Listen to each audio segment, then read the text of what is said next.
The 2023 NFL season is upon us.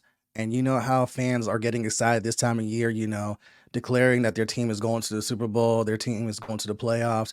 We're here to discuss my favorite team and what I think we're going to do this year. So, with that being said, my name is Justin Rich, and welcome to Justin Rich Talks, the New York Football Giants.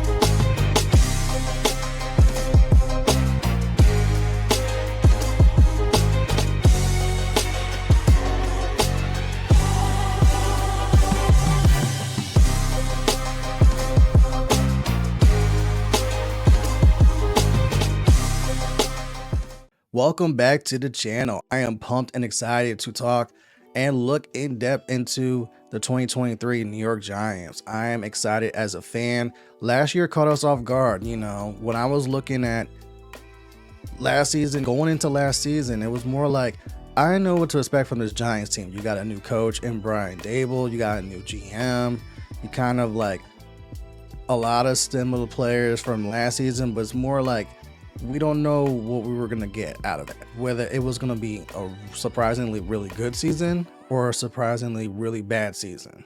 I mean, you couldn't do worse than Jason Garrett and all of those shenanigans and whatnot. So all we can go was up. It was just a matter of which side of the coin were we getting. And week one set the tone last year where the Giants squeak out a victory against Tennessee. Thankfully, the kicker had a case of the Shankopotamus, hooked the game-winning field goal that we ended up walking out of. And surprisingly, 9-7-1. The Giants had some quality wins, had solid defense. Daniel Jones had his best offensive season. Saquon Barkley looked like that guy that we drafted top 5 again. And the players really love Brian Dable and really love this front office. And we were heading places. We made the fucking playoffs. We beat the Minnesota Vikings in the wild card. We were one of the final 8 teams left in the playoffs. And that right there was a tremendous cap on a brilliant season that, had its ups and downs. We had injuries on top of injuries, on top of more injuries. We had a wide receiver core more depleted than honestly any other team in the league. We lost all of our top defensive players for basically a month of the year. It's exactly when we were playing Philly and Dallas and like the hardest part of our schedule. So I'm really excited going into this season. So with that being said, let's get into it. Now, if you've been on this channel before, normally I go by things with what I call the 4-point play, but we're going to mix things up a little bit when we look at this 2023 Giants season spotlight. So I'm going to give you 3 things I'm looking at this season as far as a team perspective. I'm going to give you 1 player spotlight on the squad. I'm going to give you 4 pivotal games worth watching. And at the end, I'm going to give you my overall season prediction, where I think this Giants season is going to go. With that being said, let's get into it. The first thing I'm looking at this year is, was this a one-off or is this a sign of things to come? Because let's be dead ass. The Giants caught everyone off guard for the most part because, again, we didn't know what to expect. You have a new front office, you have a new coach, you still have Daniel Jones at quarterback. Daniel Jones hasn't really been proving himself. Saquon is Saquon, but Saquon hasn't been able to stay healthy, so the stats haven't been there like that. When you have that much turnover, especially at key places on your squad, it's like, all right, since you got a new head coach, new GM in place, it's like this can easily be like, we're tanking this year, we're trying to get rid of Daniel Jones, let's go in a different direction, let's go get a new quarterback, our quarterback, and go from there. But the Giants were like, you know what? Let's see what we have in Daniel Jones. Let's see if we can fix Saquon and get Saquon back to where he is. And let's kind of like state of the union, see where this team is at as constructed for the most part. You got pieces. You draft Kayvon Thibodeau. You have Dexter Lawrence. You have Adoree Jackson. You have Darius Slayton, who is a solid receiver, but he's not a number 1 receiver. if Darius Slayton is your third best receiver on your squad, then that means you have a very good receiving core. If Darius Slayton is your second best receiver on the team, then you may have your struggles, but it's not as bad. But if Darius Slayton is basically your number one receiver, then that's not a good sign, because Darius is very solid, but he's not like spectacular. He's not Justin Jefferson. He's not Devontae Adams. He's not Tyreek Hill. He's not someone that defenses are afraid of. And we found that out and was humbled with that when we played Philadelphia. We're going to get to them later. But going into that season, we're like, all right, our schedule's not that tough. We have a very difficult stretch where we were playing Philly and Dallas, I believe Seattle as well, and like within a month's time frame. And that's exactly when we lost like all of our best defensive players. That's when we had the game against Detroit last year, where we had 5 people go down in that game. We lose Wan'Dale Robinson for the season to a torn ACL. We lose another 4 guys in that game. And it was just like, ugh, really? All at once? Thanks a lot, Detroit. Thanks a lot. But 9-7-1, and you look at those games, it's like, you know, they could have easily won the other Redskins game. And I gotta remember, they are not the Redskins. They are the Washington Commanders. Really? Washington? We couldn't find anything better than Commanders? Was everything already trademarked and taken? But with the Giants, it was more like, can they catch people off guard? Because a lot of people were expecting them to just suck. And honestly, they had every reason to think that. Even Giants fans were like, we don't know what the fuck we're getting out of this group. 9-7-1, make the playoffs, into the wild card. We go into Minnesota against a team that, honestly, we should have beat the first time, because that was a game that was high profile. We went toe for toe, blow for blow. 2 teams that won a lot of games, 1-score games. Minnesota was number 1 in the league at 1-score games, and we were right behind them at number 2. So for that to come down to like a game-winning field goal, I believe Minnesota gets that victory. But it felt very 2007-ish, which was like, yo, if we run this back, we could beat you, because we had you, and honestly, we should have won this game. And rein it back we did in the wild card. The Giants get their revenge. They beat Minnesota. You like that? You like that? Yeah, we like that a lot. Unfortunately, our road came to an end. Our Super Bowl dreams dashed by those dastardly Eagles. Ugh. Again, we're going to get to them later. So, building off of that, was this a one-off where like the Giants caught everyone off guard? Dable coached his ass off. Daniel Jones had his best season statistically. Saquon had his best year since his rookie season. Was this a one-off, or is this a sign of like, yo, the Giants are really building something here and building something consistent, to where you see it in Buffalo? The Bills have been consistent this last couple years. They've built that team where they have a solid defense. They got the pieces on offense. You got Josh Allen at quarterback, and Buffalo's been consistent. As much as I despise the fucking Eagles, the Eagles have been consistent these last couple years too, where they've built a squad on both sides of the ball. So are the Giants getting there to where, is this not going to be consistent, where it's like, yo, they're going to be good? And I love when people sleep on us, because usually, since I've been alive, this is when the Giants have done their best work. When people sleep on us, it's usually when we're favorites is when we fuck up.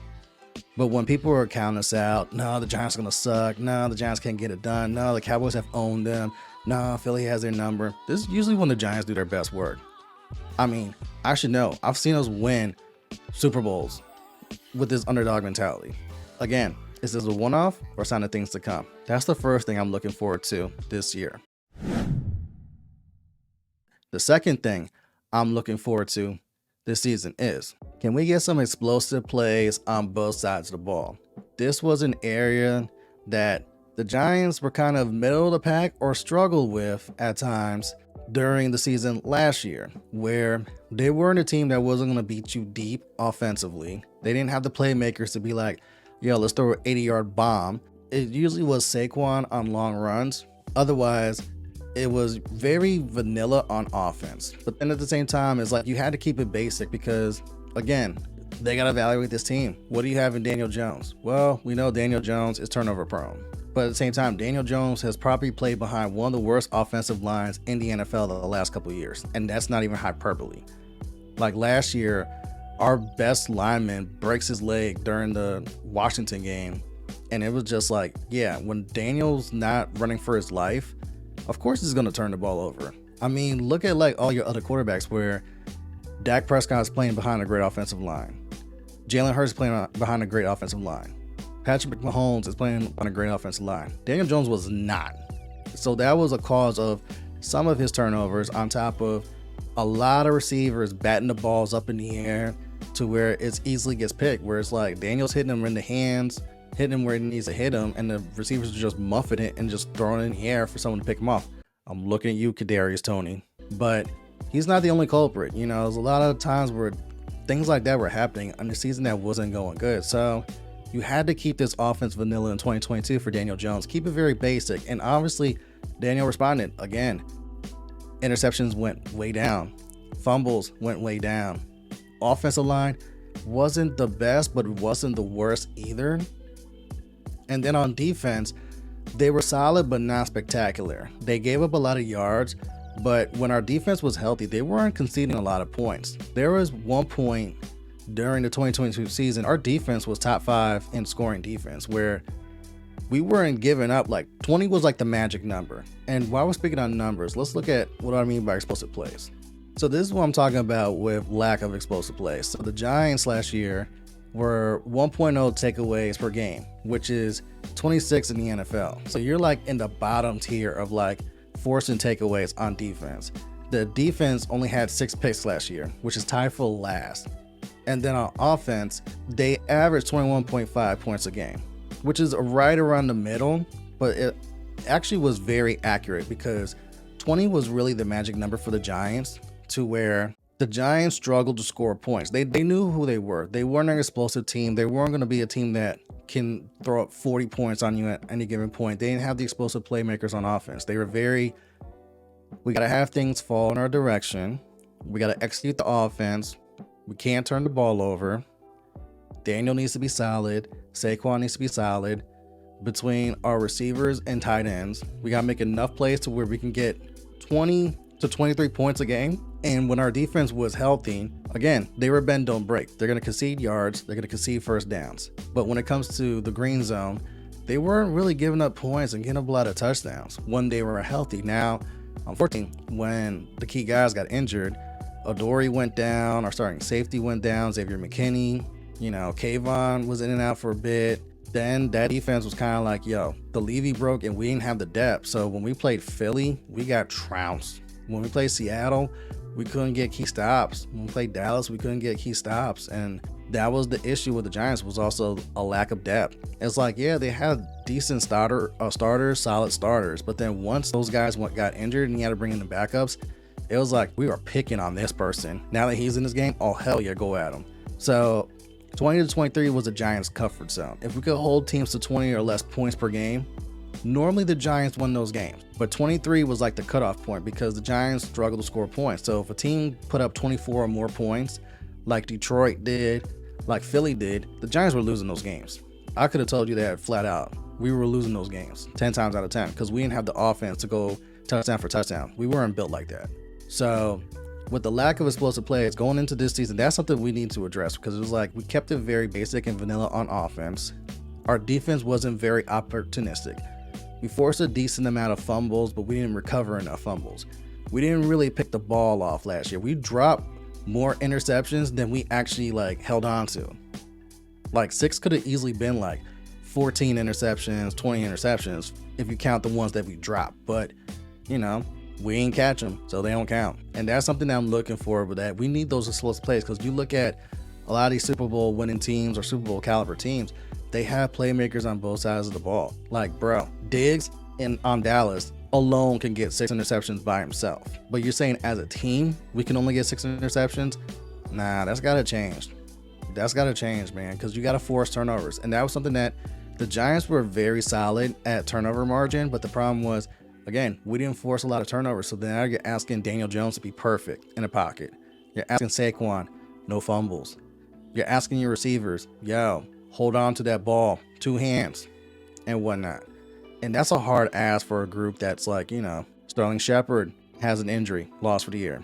Wan'Dale Robinson has an injury, lost for the year. Kadarius Toney couldn't even get on the fucking field with a hamstring injury before we ended up trading him and being like, you know what? We cut our losses. This is a sunk cost. This is going nowhere. He kind of doesn't want to be here. He has his hamstring injury. But at the same time, he doesn't really feel like he wants to be a part of his team at a time where we're begging players. We are begging people off the street, come play receiver for the Giants. That's how bad our injuries got, to where Slayton was really the only healthy guy. Even Richie James was like maddening inconsistent. Richie James single-handedly cost us the Seattle game because those two muff punt fumbles end up being a touchdown and a field goal, I believe, against the Seahawks. That basically was the difference, because the Seattle and the Giants basically played to a stalemate, but those Richie James turnovers basically gifted Seattle points deep in Giants territory that we could never catch up. So Richie James has also been on my shit list as a result of that, because I've seen it firsthand where it's like, bro, his hands are inconsistent. We're talking Braylon Edwards Stonehenge hands. And then Kadarius is like, do you want to be here or do you not? So we send him to Kansas City. He's your problem now. And it's just like, fuck it, just get what we can get from him. But at the same time, thanks a lot, Gettleman. Thanks a lot. So explosive plays on both sides of the ball. That's the second thing I'm looking for this year, because we got to be better at that. You want to be on that top echelon and a consistent playoff team. You look at all those playoff teams from last year, they got explosive playmakers. We only have one, Saquon. Even on defense, we have it with Kayvon, but then even Kayvon getting double teamed and getting held to a lot of no calls, because Kayvon hasn't been in the league that long to where he warrants those calls and demands those like penalty flags and whatnot. And speaking of penalty flags, can we cut back on the fucking penalties ourselves? 106 penalties, tied for 6th in the NFL. Really? Really, Giants? We can't play a clean game? I understand established dominance. Justin's rule number one when it comes to anything. Establish dominance. And when you're playing football, you gotta establish physical dominance. Set the tone right out the gate. Punch people in the mouth and let them know, like, yo, this is not how this game's gonna go. We are gonna dictate the terms. But 106 penalties, top 10 most penalized team in the fucking league. Like, bro, we gotta get that number down, because all that's doing is shooting yourself in the foot every single time. That's stalling your offense. That's keeping your defense on the field much longer. That's fucking with field position. That's giving the opposition opportunity after opportunity to go put points on the board and put their foot on your throat. So enough of that shit. So that's the second thing I'm looking forward to this year. Again, explosive plays. We need more of that. The third thing I'm looking forward to this year is, can we close the gap on Philadelphia?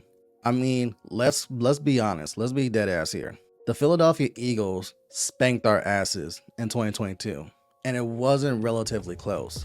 2 of those games were national beatdowns. In that third game, they were handling us before we made a slight comeback. We had a little chance to have a glimmer of hope, but it wasn't a game that like meant nothing to either team, really. It's just like we needed to win. Philly was already locked in, and they didn't need to win that game. But the games that mattered, man, they spanked us and spanked us good. They spanked us so bad in that playoff game, that NFC divisional game. I didn't even watch the second half. I was in the car looking for parking.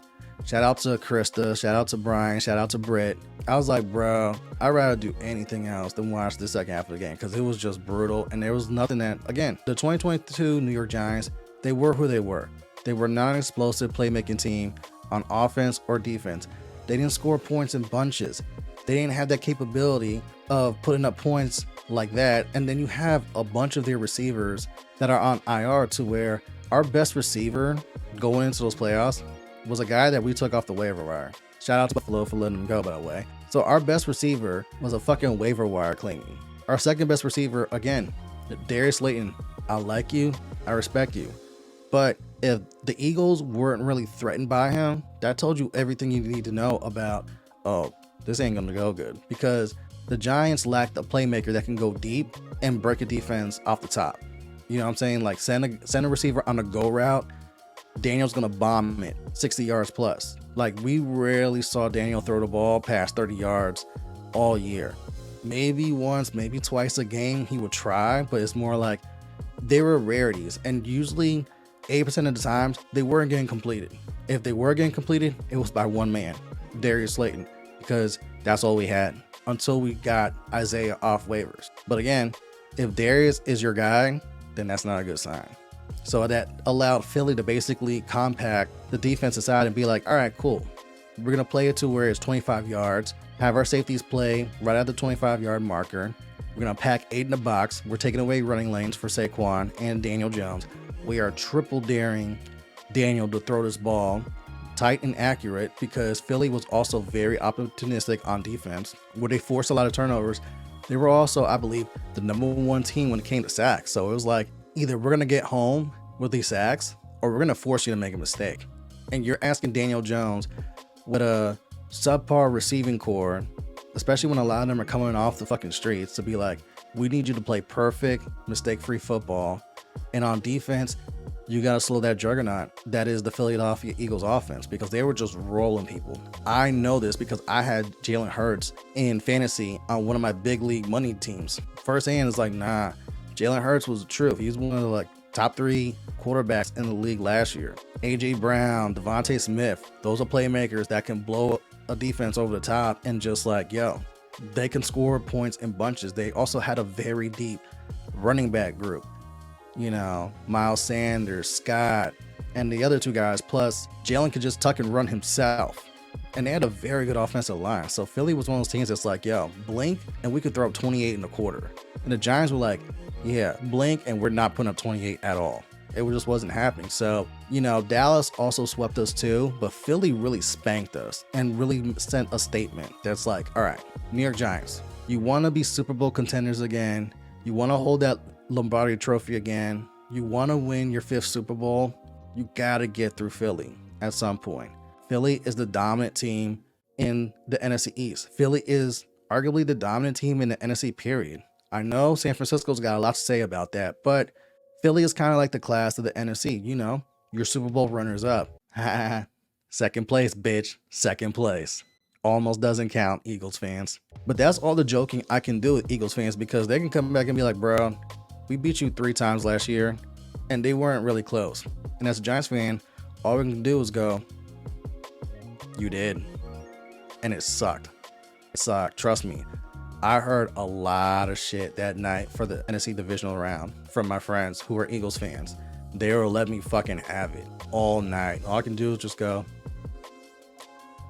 pour me a drink. You got this. Salute. So, can we close the gap on Philadelphia? If you really want to be Super Bowl contenders, if you aspire to hold that Lombardi trophy again, you gotta beat Philly. You gotta close that gap to where, all right, maybe you take an L to Philly, but it's not like a thrashing. Like one of those games was like 42-7. It was that bad. It's like, nah, you gotta narrow that to where maybe it's a 1-score game. Maybe it's like you lost by 10 instead of lost by 30. If you want to get there, you gotta close this gap and narrow that shit. So that's the third thing I'm looking forward to this season. Can we close the gap on Philadelphia? We play them twice this year, and the way the schedule's shaped out, we don't get them till the second half of the year. So by that time, we would have established our identity. We know where the team is going. We know where we're at with injuries and whatnot by the time we get to Philadelphia.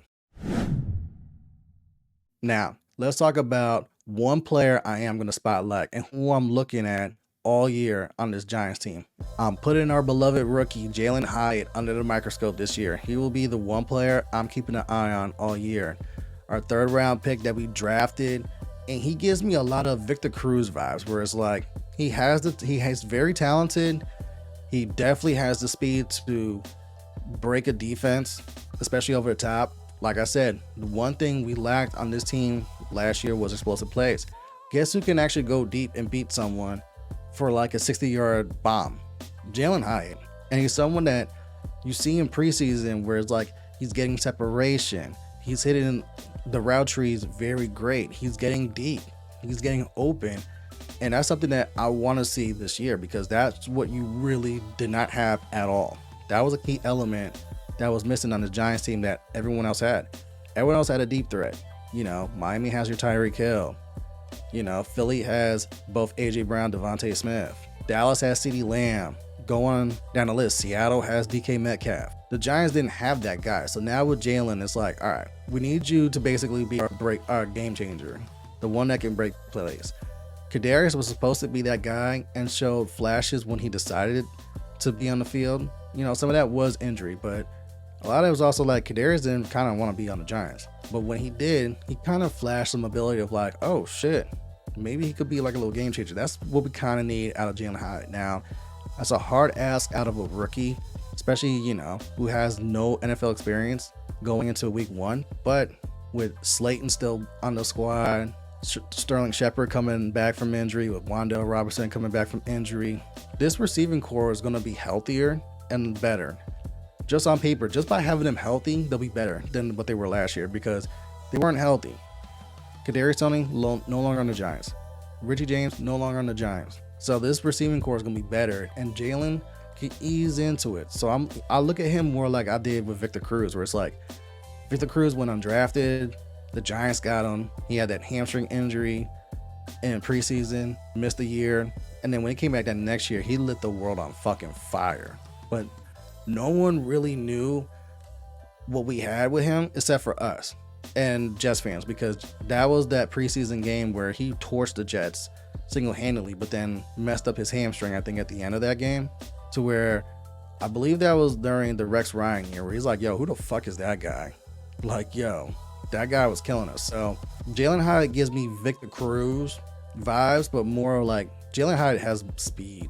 And that's something that the Giants haven't really had on their receiving core in a minute. It's like someone that had like speed to like really break plays and whatnot. So that's my player spotlight, because I'm excited to see what Jalen Hyatt brings to the squad, because it's really a missing element that we haven't had on the Giants in like a minute, since like Odell. And that's kind of saying something, where it's like we never had a guy close to that, even though I wouldn't put Jalen Hyatt on the same level as Odell Beckham Jr. But at the same time, who knows? All I want to see is, can you get deep? Can you get separation? Can you catch the ball? Can Daniel Jones actually air out the ball instead of having to throw it within 20, 25 yards like he's Chad fucking Pennington? That's what I need to see out of this Giants if we're going to really take a leap forward. Now, let's get to 4 pivotal games that I'm looking for this season. So the way our schedule is shaped out, we have a mid to late bye week, which I always prefer, because I hate when we have like very early buys, because then you're asking the guys to play like 2.5 months straight of hard-nosed football without taking a break. I've always been a fan of like bye weeks like in the middle of the year. So luckily our bye week comes right after Thanksgiving for the most part. But these are the games that I'm really looking forward to. So week 1 versus the Cowboys. Let's be honest. Philly has owned us, so has Dallas. Dallas fans are talking a lot of shit. Dallas players are talking a lot of shit, and rightfully so. I mean, 10 in a row is 10 in a row. Even though we played Dallas close last year, still ain't come out with no victory. So week 1, prime time, Sunday night football in Giant Stadium for once. For once, we're not going to Dallas to open the year, but you're playing the team that's kind of owned you for the most part. Can we close that gap with Dallas as well? We're going to find out real soon if the Giants are for real this year, or if they are who a lot of people say who they are and going to take a step back. I'm looking forward to week 6 at Buffalo, because now you're playing a quality team. And the Buffalo Bills, again, this is a team that's made the playoffs the last couple of years. They have playmakers on both sides of the ball. This is a team that has Super Bowl aspirations as well. So that's another big litmus test for the Giants to see where they're at early in the year, and especially that now you're going to enemy territory. That's going to be a very good test to see, like, all right, it's been a couple weeks, the Giants have had 5 games under their belt. Where are they really at going against a possible Super Bowl contending team? Then you have week 8 versus the Jets. This is the battle of MetLife Stadium, the battle of the bastards. The Giants have been the A team, the premier team in New York City for decades. However, the Jets are the flavor of the month. They have Aaron Rodgers. They have playmakers on defense. They got playmakers on offense. On paper, this is a solid team. And Aaron Rodgers makes the difference, because their quarterback play really kept them back from being even better last year. So now you're going to see, all right, Giants and Jets, when it's games that matter, they absolutely beat the shit out of each other. Even in preseason, they absolutely beat the shit out of each other. And going into this year, they've been talking a lot of shit. to where it's like, yo, we got this game circled. And the Jets, being little brother, are they really going to narrow this gap and be like, you know what? We are now the premier team in New York City. Giants, you haven't won a fucking Super Bowl since 2011, 2012. Like, I don't want to hear it. So I got this game circled. And then again, we've talked about Philly a bunch of times on the show. So week 16 at the Eagles. This is the first of 2 matchup. We really play them twice in fucking three weeks. It's really Philly, the Rams, and Philly again. So the scheduling guys threw us a bone and was like, all right, this team beat your ass. We're going to give you 4 full weeks to get your shit together before you play Philly again to really see if you close this gap on the Eagles. Now, this can come back and backfire on the Giants because then, let's say you're struggling to get into the playoffs and you need to get these wins at the latter end of the year in order to get into the playoffs. But now, Philly's the one that's controlling your destiny because you got to play them twice in 3 weeks. And they could be the ones that knock you out. And again, if your team ain't built to take down this juggernaut that is the Philadelphia Eagles, then you could be sitting at home in 2023 instead of going to the playoffs. So those are 4 pivotal games that I have circled on my calendar that I'm looking forward to because, again, they're great litmus tests to see where this Giants team is at. Dallas has owned them the last couple seasons.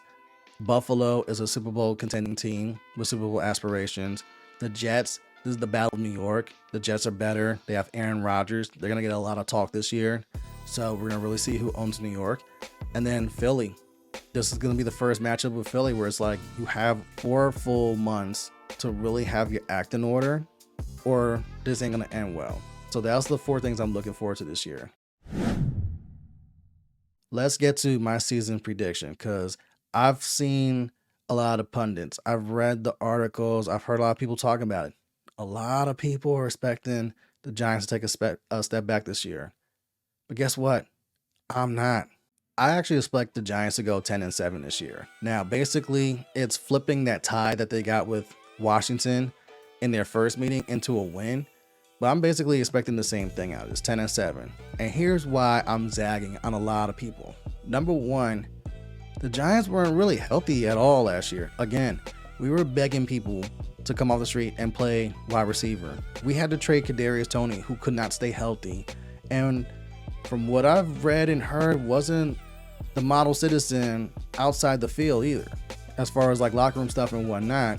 So it was addition by subtraction, but you had no receivers to throw to. Daniel Jones literally only had Darius Slayton. That was it. Your defense all got injured during that fucking Detroit Lions game and were gone for a pivotal month that unfortunately they were playing the top teams. You get a healthy Giants team for once. You add Jalen Hyatt. Kayvon Thibodeau now has a season under his belt. Saquon Barkley, unfortunately, he didn't cash out. Now, me personally, I'm for the players. As much as I love my Giants, I'm for also the players cashing out and getting the bag and getting as much money as possibly could, especially in the sport where one hit and you're done. I mean, look at DeMar Hamlin. He's lucky to still be alive and walking. So I'm always for the players cashing out, throwing their chips on the table and getting what they're worth. However, unfortunately, you know who's really to blame for this running back market and why running backs don't cash out like they used to? The New England Patriots. Because the New England Patriots made a dynasty of winning Super Bowls with like a rotation of guys at running back. Like, go back to their first three-peat. You can't really name like their top premier running back. And even their second three-peat is kind of like the same shit where it's like they just had a rotating backfield of like guys that's like interchangeable, you know. Don't draft them in fantasy because you don't know which ones are going to start because, you know, we're always going to rotate them in and out, snap counts, and also depending on formations, depending on are we up, are we down, determines who gets the ball and whatnot. So the New England Patriots kind of made it look like you don't need a premier running back to win a Super Bowl. You can always find guys that fit your system. It's better with strength in numbers than getting that one premier tool and using that to your advantage. And a lot of other teams started duplicating the same style. Like, look at the Philadelphia Eagles. They went to the Super Bowl last year, and they had like they went 4 deep at running back. They used basically all 4 running backs. Plus, Jalen Hurts will also tuck the ball and run himself. So basically, you had 5 running backs in a rotation. So that every every down, 3-down back doesn't really exist anymore. It's like Saquon's kind of like the last of a dying breed. Whereas like you don't have those Emmitt Smiths, your Barry Sanders, your Walter Paytons. Whereas like, yo, we're gonna have you in all 3 downs and you're gonna play the majority of the snaps. It's like, nah. We live in a new age where we want to air it out. Especially that we know that defense, they're more looking for hand checking and pass interference and defensive holding and stuff like that. Air the ball out, go downfield, score more points, big explosive plays. But running backs are interchangeable, and that's what hurts a Saquon Barkley. That's what hurts a Josh Jacobs and whatnot, and any other running back that's trying to cash out now. So it sucks, but at the same time, as a Giants fan, I'm happy that Saquon's back because I love Saquon. He's my favorite player on this Giants team. I have rocked with him ever since we drafted him. I said it when we drafted him with my boys and whatnot. I did not like Sam Darnold at all. Something gave me bad vibes of a Cali kid trying to come to New York and deal with playing in East Rutherford come November, December, January, where that weather can be funky. That stadium is not too far from the river, so the wind could be crazy. And playing for the Giants, you're now playing for the A team. So you're going to be in the headlines, good, bad, or indifferent, just as Eli Manning. Sam Darnold did not give me vibes of like, yeah, this is a quarterback I feel comfortable drafting. And I didn't like the other quarterbacks really in that draft either. That I was like, you know what? Either trade the pick or give me Saquon. So at least I know what I'm getting out of Saquon. It's just a matter of, unfortunately, we went in a different direction with running backs to where it's just like, bro, strengthen numbers.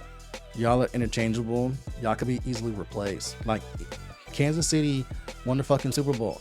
Can you tell me their entire running backs core? I can't. Which tells you everything you need to know right there. So let's look at this at a positive. Now you have Saquon even more motivated because now I'm playing on this 1-year light contract, but now I want more money. So now I gotta show up, and ball out so I can go get paid. Daniel Jones, you just got an extension.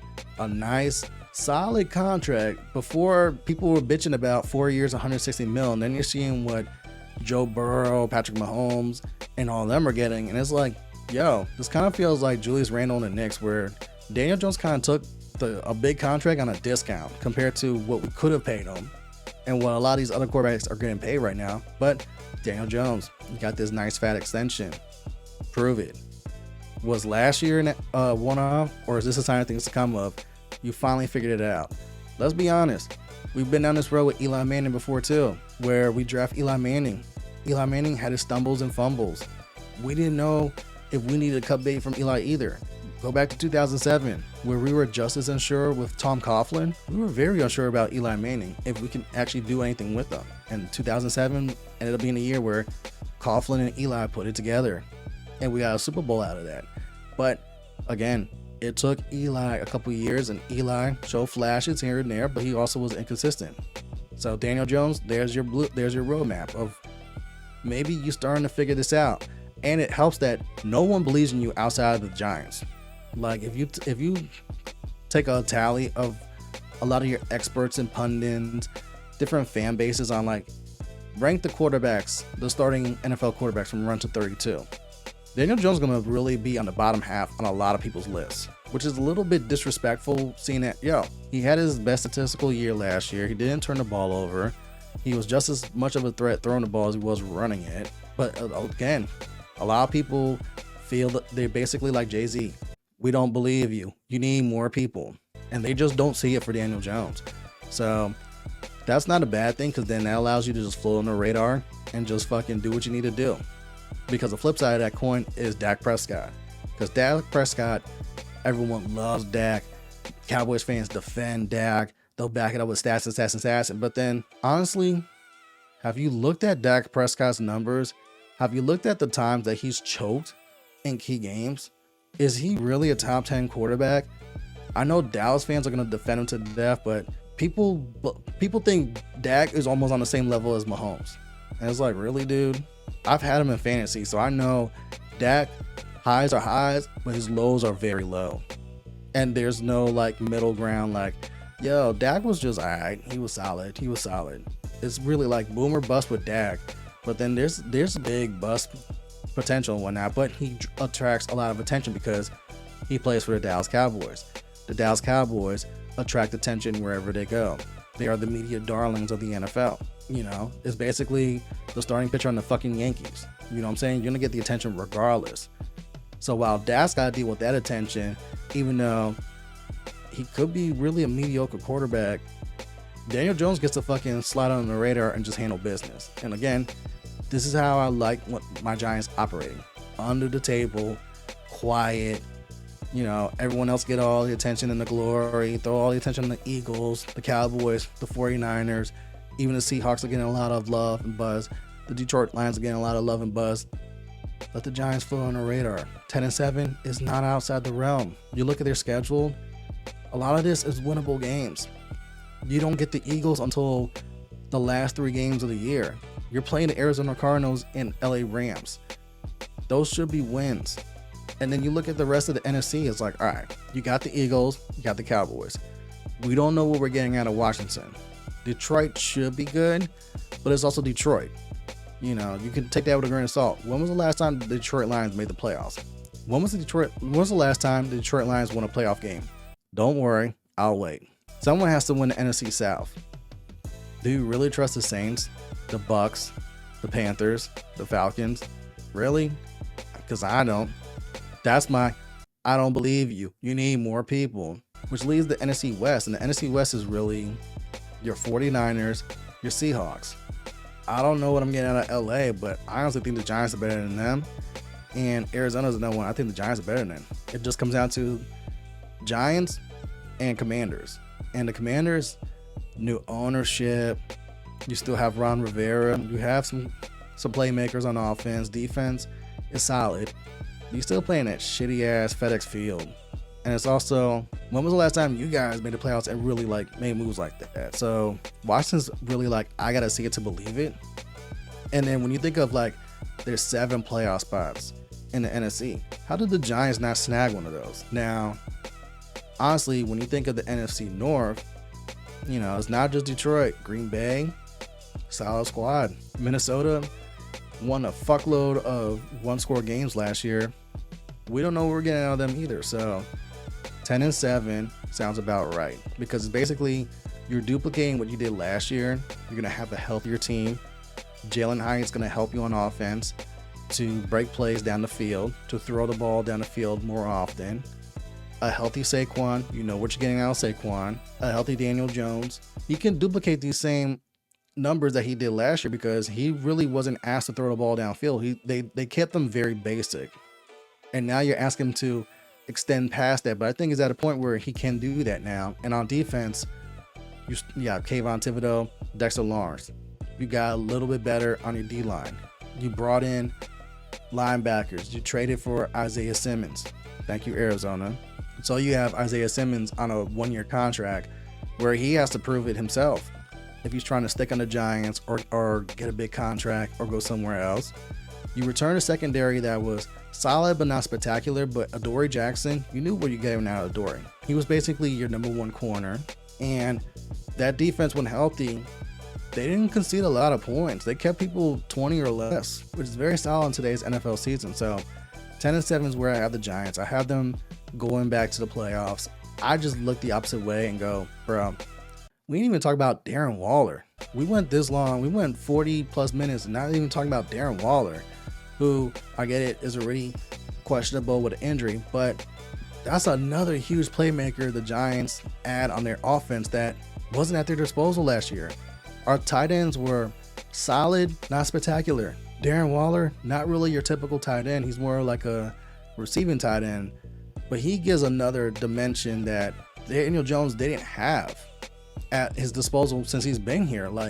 Darren Waller kind of gives me Plaxico Burress vibes. When the Giants ended up getting Plaxico Burress, and it gave Eli a different dimension that he wasn't used to, of a guy who's I can just throw up and you can go get it. You're a guy that, when healthy, can break plays that no one else really can, and you're kind of unique in your own way. So with Darren Waller on the squad, you're giving Daniel Jones another playmaker that he just didn't have. That's oh, now I can actually throw it down the field, because now I don't have to just look Darius Slayton.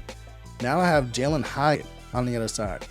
Now a healthy Darren Waller, someone else that can fucking go get the ball, and someone else that needs to prove it too, because as talented as Darren Waller is, the dude doesn't stay healthy, and the word's been out on that. So now Darren Waller is also like, yo, go prove it, because a lot of people talking shit on you. So this offense is going to be better. This defense has the potential to be the same, which was solid. I want to see more turnovers on defense. Special teams, Graham Gano was the truth. He's one of quietly, he was one of the top 10 kickers in the NFL. Maybe even top 5, because he was just consistently good. He wasn't really missing a lot of field goals. He was money when you needed him to be. You know, he's not Justin Tucker. He's not like with the flashy leg, but he was just solid for us. So I'm glad that we have him. Special teams, I just need us to be a little better as far as coverage, because there were times where, again, Richie James fumbling punts, and he wasn't the only one, or we allow a team to break a big return. So as long as we're solid, 10-7 is where I have us, and I look forward to us making the playoffs. Now, let's close this bad boy out. So you can find me on all social media platforms at It's JustinRitch. You can find me here on my YouTube channel, where we do reviews of wrestling shows, but we're now starting to venture out into other avenues. This New York Giants review is not the only thing we'll be looking at when we look at season highlights. We'll be venturing into more sports, TV shows, movies, music at some point, so stay tuned. But subscribe. You can find me Wednesday nights live from 7 to 9 p.m. Eastern Standard Time on Those Wrestling Girls Twitch channel for TWG Fan Club with myself, Queen PR, Brian H. Waters, and Scandal B. This week, we will be talking about TNA Appreciation Night and showing love to those TNA years where WWE had competition. TNA was really a huge thing. AJ Styles, Christopher Daniels, the Knockouts division, and whatnot. So I'm looking forward to this one, because out of the crew, I'm the least knowledgeable when it comes to those eras of TNA. But man, I'm so excited to learn. You can catch me Tuesday nights, Twitter Spaces, around 6:35 p.m. with Turnbuckle Talk with me and Corey, where we talk all things wrestling. You can catch me from time to time on True Hill Heat Sports and True Hill Heat Wrestling. Both those channels are located on YouTube, where we talk sports, wrestling, and all that fun stuff. We here, we outside, we active. NFL, we fucking coming, because the New York Giants are here. And on that note, we out. Peace.